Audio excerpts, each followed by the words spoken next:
Welcome to By Any Ink Necessary, where we talk to people from various walks of life about how different writing formats are essential to success. First, I want to honor the creator for this opportunity. I'm your host, Judine Slaughter, the Executive Director of the United Black Writers Association. Our initial goal for this nonprofit was to promote self-published authors, independent bookstores.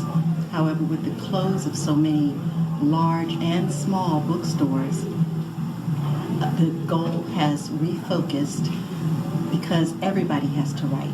Anybody who puts pen to paper. Tell your younger writing self anything, what would it be?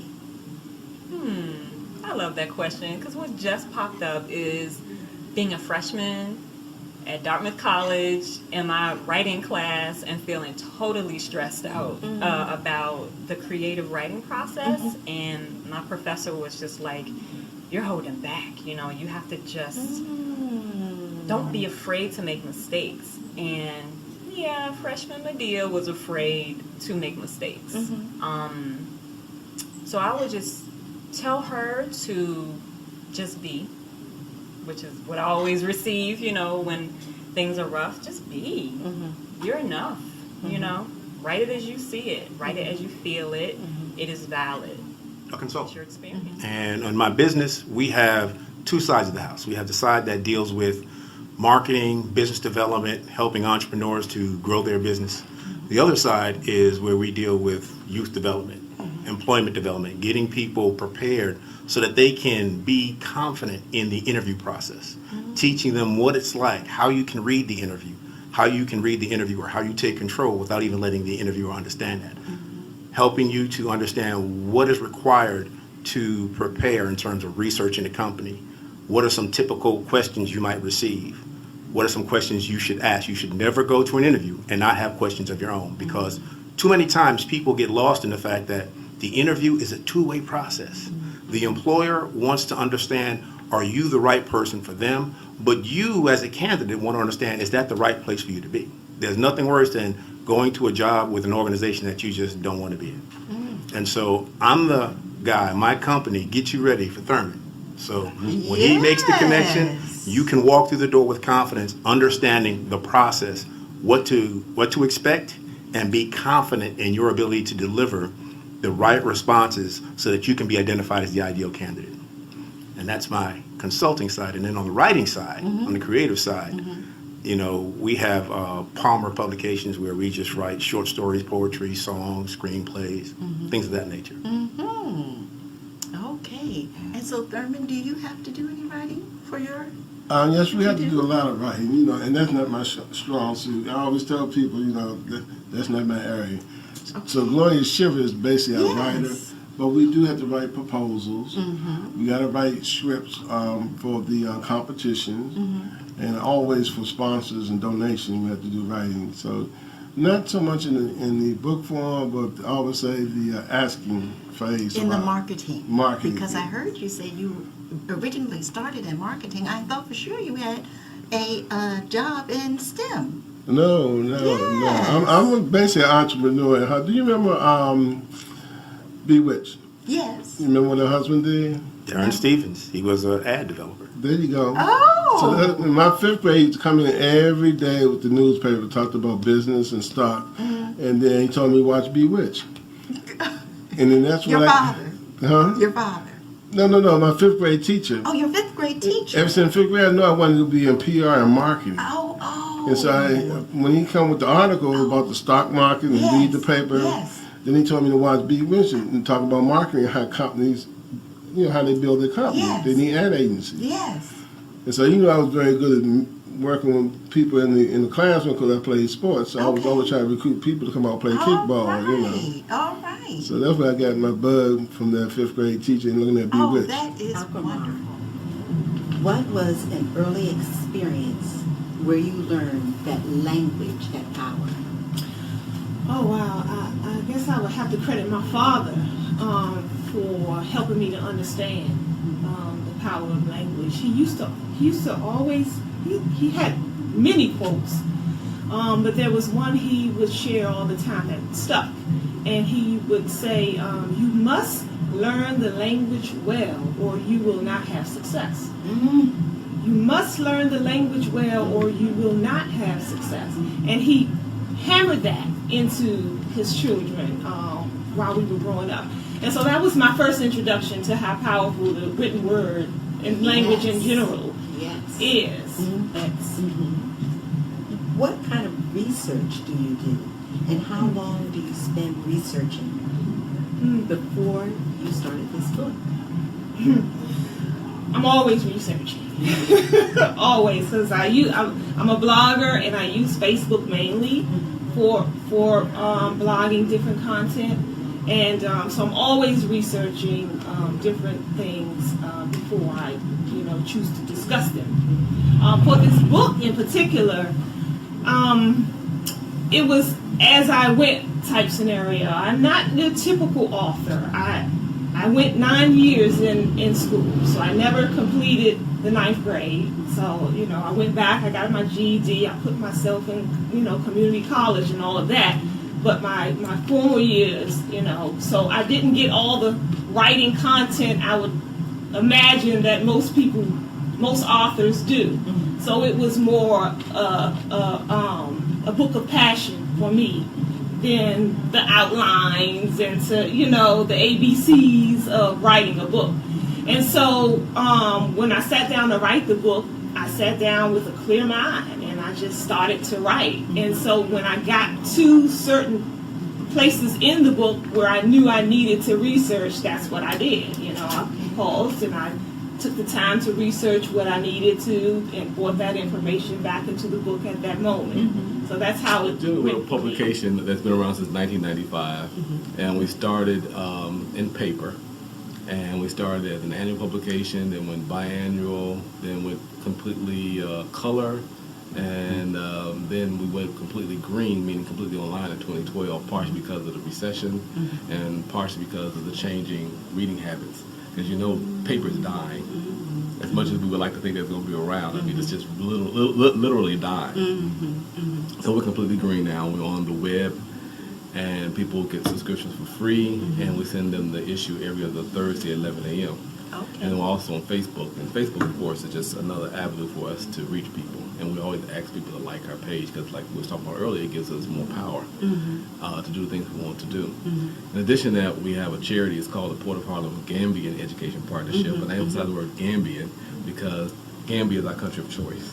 I think everybody has their own African country they love or like or prefer going to, but ours is the Gambia. And it's simply because I had a friend here who was Gambian, and he was here for a couple of years. When we went back home, he and some other Gambians I met subsequently to him were all back home, and they kept telling me to come, and I finally came. And I've been going every year practically since. I don't know, I forgot what year now, but it's almost like our 13th trip. Okay. And so we have a number of programs there, partially because one day we're talking, he said to me, Wayne, why are there only white Peace Corps workers here working in the Gambia and not black ones? And I told him, his name is Jabai. I said, Jabai, your kids would never have to say that. Costco in College Park. So I'm driving up Route 1, and I'll say about 3 years ago, and I looked over on the left, and I am basically, I want to say a deer in the headlight driver, but I'm really focused on where I'm going. And I guess we were at a stoplight, and I happened to look over to my left, and I saw the billboards, the small that you can stick into the grass, on the ground, more cuts, more cuts. It was like, it's 5 of them, we'll say. And it says, more cuts this way. But when you look to your left, you cannot see the building. And so, I don't go to the barbershop, so I just kept on going. And about 6 months later, I'm going to the Costco, look to my left, and I see these billboards again. And I said, more cuts. They must need some business because I see these billboards are still here. But I didn't, I said, at the time, I wanted to meet the owner, but I don't need to go into a barbershop. So I say about a year and a half, maybe a year later, just recently, the beginning of May, I'm coming down Route 1, going to the Costco, and I look over, and there's a white utility truck, and it says More Cuts, and it lists their services, and it's a large red arrow pointing in the direction of where More Cuts is. Mind you, you still cannot see More Cuts from the street, but it lists eyebrows. And I said, okay, well, here's my reason to go into More Cuts. Tell us a little bit. Thanks. That was very intriguing. I was like listening to you, like as a, you know. But very simple, very simple. When I moved to Beltsville in the early 2004, I found it essential to be able to have a barbershop where we can convene and we can provide services for people of like mind, if you will. And as a result, people of like mind, if you will, and as a result of that, More Cuts Barbershop was born. With a simple concept, you know. We helping society, helping the children in the Dawson Society about one haircut at a time.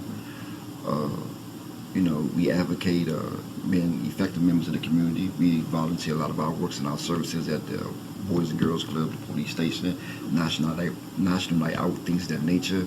And we do a lot of charity work at High Point High School, which is sitting in Beltsville, Maryland. So, very simple concept, you know, provide quality service at affordable price and be responsible. Hence, we have More Cuts Barbershop. And the signs are, you know, for some it's an eyesore, for others it's a beacon, if you will.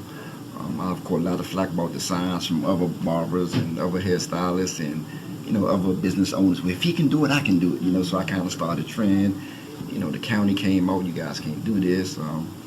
But it's been good. I've been there at this particular shop 8 years now, so it's been good. We do a lot of work in the community. I want to emphasize that. And actually, it's in Beltsville, rather not College Park. Because she also has a book, Naturally Asian, and even just the name of her shop, Tangled Roots. For me, she took something that for black women in the past might have been a negative. Mm-hmm. But she took that and said, no, this is a positive. Oh, yeah. Tangled Roots is a good thing. And when you go into her shop, it's just a good vibe altogether. But when I first went to see Asia, and I said, oh, you've written a book. She was like, no, not really. I said, yes, there it is. You know, she has it on display. And this is what happens to a lot of authors, that they, especially Asia's is a book of hairstyles. So I believe that's why she was really not thinking that she wrote a book. But I appreciate this because how many books does it take to make an author? One. Just one. And although it doesn't have words, it does tell a story. And that's what I like. She used her, we've got some words here, but she used her creativity. She has probably seen the hair magazines, and so she said, you know what, I can do something like that myself. That's what I love about Asia. Her creativity is very good. I want to say off the chain. Faith with your books? I really did. And I say that because I had so many challenges behind me or against me. Mm-hmm. Number one, not really knowing anything about writing, anything about publishing, mm-hmm. and how to get it started. So I had to step out on faith, and I had to trust other people with my writing. Mm-hmm. And you know, that's the hardest thing to do, because once you write it, it's your baby, but mm-hmm. to actually release it to someone, mm-hmm. you don't know whether or not they're going to have that same care. Mm-hmm. So there were challenges that I actually went through, I want to say in 1997, mm-hmm. where I released one of my books called Black Man, I Love You. Mm-hmm. And when I released that book, I released it to a printer. Mm-hmm. But I was going back and forth with him because he wouldn't give me my books back. And I won't mention the name because I don't know if they're still in existence. Mm-hmm. So I had to kind of fight back and forth with the printer to get my book out of his hands. And, it involved a lot of other... With the contract that you had signed? With the contract that I signed. But what I didn't realize was the printer or the company was releasing their book the same month. So they didn't want our book to come out at the same time. Oh. So that's where my challenge came in. And from there, I really never wanted to trust anyone else with my books or with my writing. But I thank God that I just never stopped, even though that was one of those times where, you don't sleep. You're trying to figure out what's the next level. Who can I get involved with it? And so it still worked out. The book was still released. That didn't stop anything. So.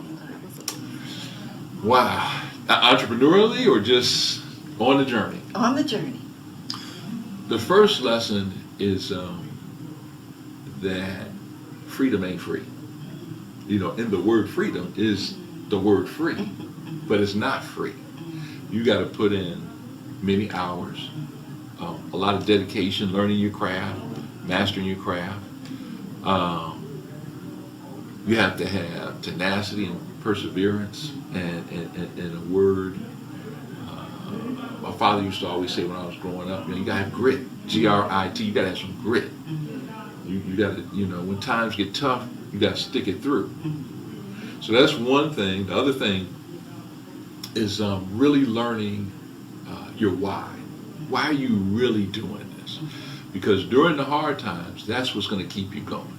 Like, if your why is, well, I just want to make some extra money. I don't really like what I'm doing, but on the side, but I'll do it because I just want to make some extra money. That's not a big enough why. But my why was, it went all the way back to when I had that paper route and that lawn cutting service. I don't like people telling me what to do and how much money I can make, and I got to be here. I got to be free to do what I want, what I enjoy, and what I love. And I know having that as my why and thinking about the alternative, it's easy for me to keep going down that path, no matter what the obstacles. So would you see writing as being essential to your success? Oh, absolutely, absolutely. If you're gonna become an entrepreneur, part-time, full-time, anytime, writing's gonna be essential. It's gonna be essential in communicating with prospects. It's gonna be essential in writing emails and writing ads, and writing up documents that you may be putting out to prospective investors. Absolutely. And you have to be able to convey your message and your point clearly and concisely in your writing. If you think about this, a lot of people put these elaborate business plans together, and they might be 50, 60, 100 pages. And I'm of the mindset, if you can't give me one page that really conveys your message and what you want to do, those other 50, 60, 100 pages aren't going to matter. So you have to really have clarity of thought and be able to put it on paper. But definitely, writing is very, very important. Yeah. So have you written a book? I have, yeah. And I happen to have, it's actually an audio book. This is my first book, How I Quit My $100,000 a Year Job. And the subtitle is The Audio Book Your Boss Doesn't Want You to Hear. After I quit my corporate job, it felt so good. I said, I just want to share this with people and let them know it's possible. It's possible. Go after it. It's possible. You got to work. It's funny. My good friend Willie Jolly was speaking at an event, and he said, getting up every day, going to a job you dislike or have no interest in or passion for is hard. And he said, going after your dreams is hard. So if it's going to be hard anyway, Why not just go after your dream? I would tell myself to be confident. I was an extremely shy person. And shy to the point where I didn't speak to people unless they spoke to me. And I would tell myself to always hold your head up and speak to people, look them in the eye, and like you said, build relationships, because I was so shy. And when you're really shy and quiet, you don't say a whole lot. And people think that they think that you're just standoffish, but I wasn't. I was just super shy. And so I would tell myself, you know, you're going to be okay. You're going to be awesome. You are awesome. And just maintain that. Like, know that you're awesome and keep doing what you're doing. My mother was very instrumental in putting me in a lot of different programs. Like, even when I had to go to church and speak, we would go a week before, and I would stand at the podium and she'd be the audience to help me build that confidence. So I would tell myself, continue to do those kinds of things, because, you know, just because you're shy doesn't mean you can't do awesome things. And I think as I was growing up, I thought because I was quiet, there were things that I wasn't going to be able to do, and then I broke out of that. But I would tell myself to be confident no matter what. Encouragement to write these books. Well, I have a group of women around me. Okay. So apparently, that's my platform. I didn't really create that, but then I had to sit down. I have an assistant now, and she's like, "Who are you writing to? Like, what's your platform?" And I had to really think about that. So I was like, okay, women, they draw to me. You know, this is who I get my emails from. I got a bunch of inboxes and emails, and you know, how do you do this? And they're all from women, so and girls. So clearly, that's my platform. So I have to say, okay, I'm using my life as encouragement for them, but I don't take that on for me. So that's why I'm like, let's have a women's writers group so we can network, so people who are alike, they can connect to each other. And so now I see people who I've had a workshop and then they're together. Now I see them like on Facebook, and like, oh, you know, I facilitated that friendship or that business that they're doing together. So I said, I'm just being the person that's in the middle to help them meet each other to make whatever happen that's going to happen that's way beyond me. I have no idea what those things are going to be. So I realized that's encouraging to me, but it's helping to encourage people too, because they say, if I didn't meet so and so, I never would have known, and I met them at your workshop. So it's good. And then it's a diverse workshop, so it's not like, you know, all black, all white. It's different nationalities, different age groups, because I say it's from ages 18 to 100. So you get to meet other people, and then you get to see other women and, you know, the connectivity that you have from the lifestyles and some things that we have. And then you talk about the mother-daughter relationships and how that has cultivated like who we are. Because it's good to have that relationship with the opposite sex and to get married or have that mate, but it's nothing like having the what's the word, connection to a woman. Because sometimes women, they don't understand. Now, men may not understand what a woman goes through. Only a woman can understand that. Because I was telling my mom, I said, when I was younger, I wanted, when I first had to go to the OBGYN, I said, I want a woman doctor. And then when I got to be in my 20s, I was like, I don't want a woman touching me. I want a man doctor. But then when I got in my 30s, I was like, nope, I want a woman doctor. Because the women, they know, they can experience what we experience. So I'm talking to you about what's happening in my life. Then you know, because you are a woman as well. And I like how you initially talked about your platform, because so many people say, I've got a book idea. My book is for everybody. And honestly, you're weakening your platform by saying that your book is for everybody.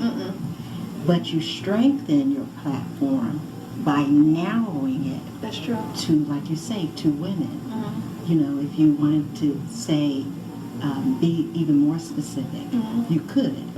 But to just say, oh, everybody would benefit from my book, that weakens your platform. That's true. Do traditional publishing. I do. I actually help a lot of those people self-publish, and some of the differences mainly between traditional publishing.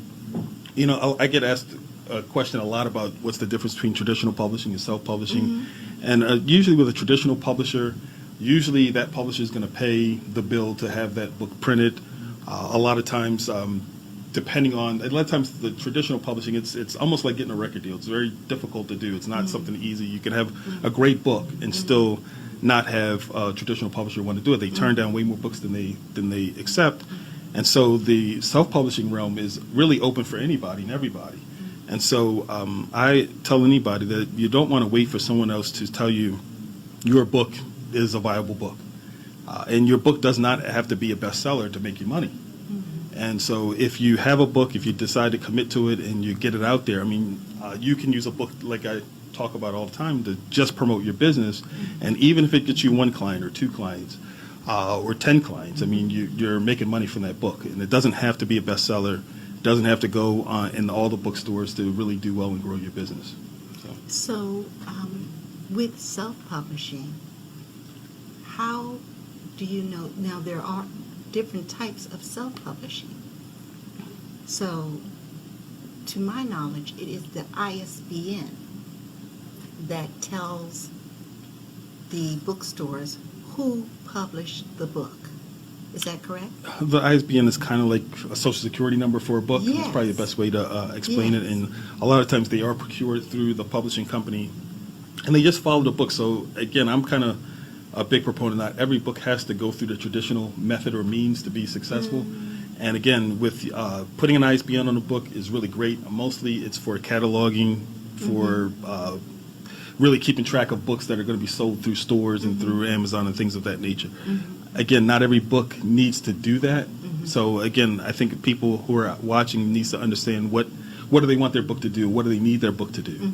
And if their goal and focus is to become a bestseller, then the ISBN is important. Going through a lot of times, maybe even the traditional publishing route is worth it if that's really what your ultimate goal is. But there's lots of goals or purposes to have with a book, and there's a lot you can do with a book. And even though some people think it's a lost art that people are doing ebooks and they're not doing, paper books still hold a lot of weight, and some people still want to read it. And to be honest with you, the amount of things you can do, even just like I said, just by having a book, it just opens you up to be on shows like this. How to not have those moments of writer's block, because that's the one thing that can really kill your time. And once you understand how to manage your time, I always say that to be successful in life, you either need time or money. Some people don't have money, but you have time. You manage your time well enough, the money will come. So it's about managing time, and I find that that's the biggest thing for most people, is managing that time well enough to make it worth valuable. And a lot of it is just doing a little bit at a time, consistently, and you'd be surprised how much can get done that way. And some people think time is money. You know what? Because it ultimately is. It's actually it ultimately is a form of currency if you're using it, and if you're wasting it, again, it's the same thing. It's like wasting money if you're just sitting there playing video games and on Facebook. No offense, Facebook. I'm glad that you're on it right now, watching this. But if that's all you're doing all day, I mean, you got to spend some time doing something to further your life. That's important, and I think it's. When I was doing this first book, I talk about goals and how important it is to have a goal to be successful in life. And just goals give us purpose.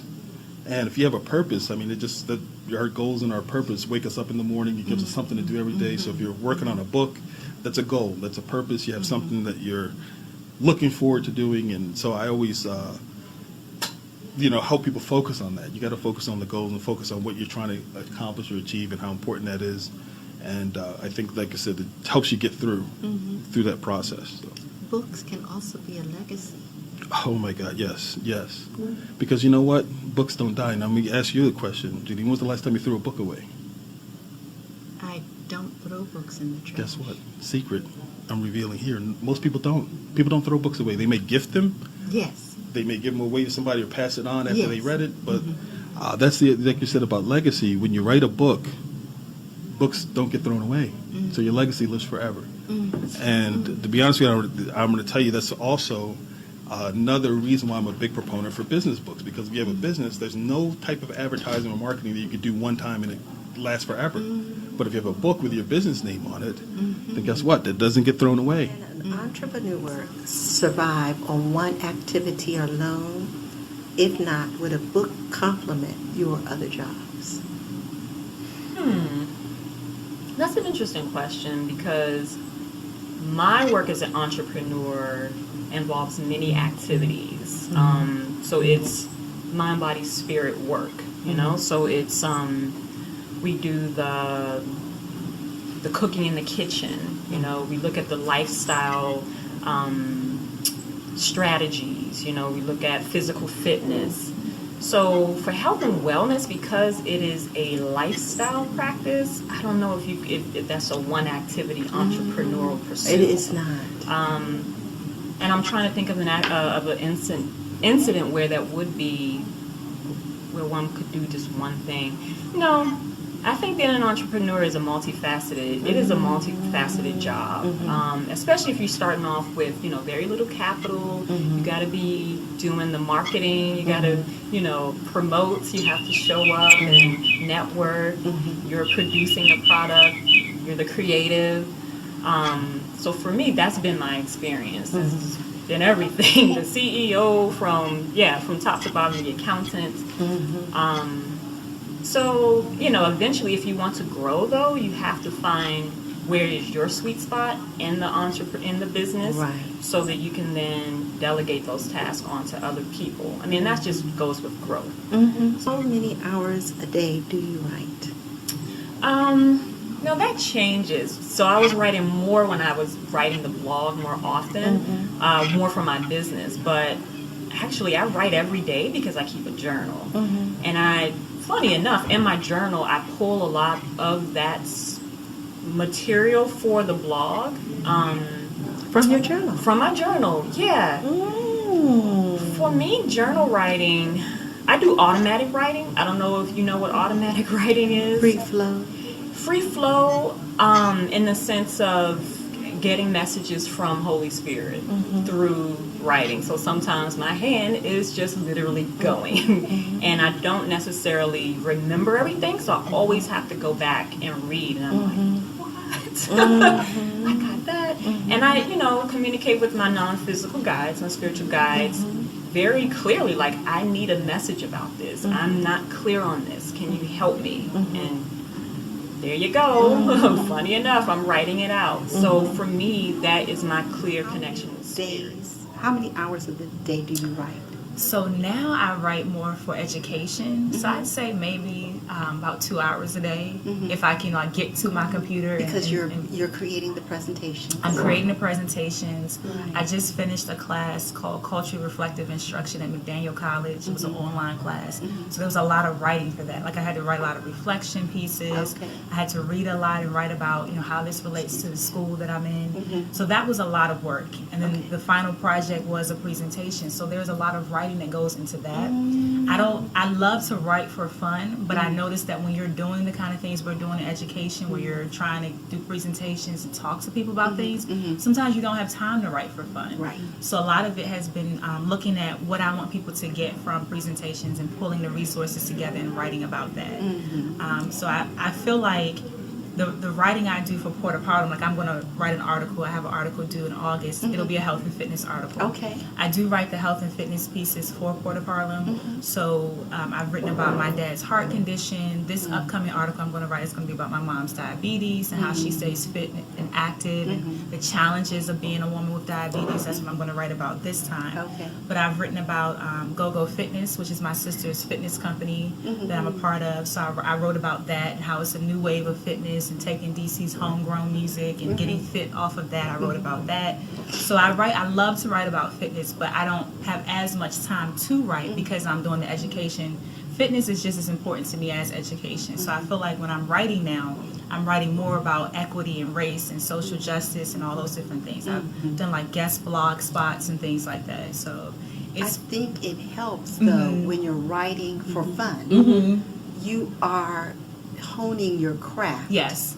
So you're more prepared to write something that might be a little more challenging. Right. But the writing for fun is the necessary part.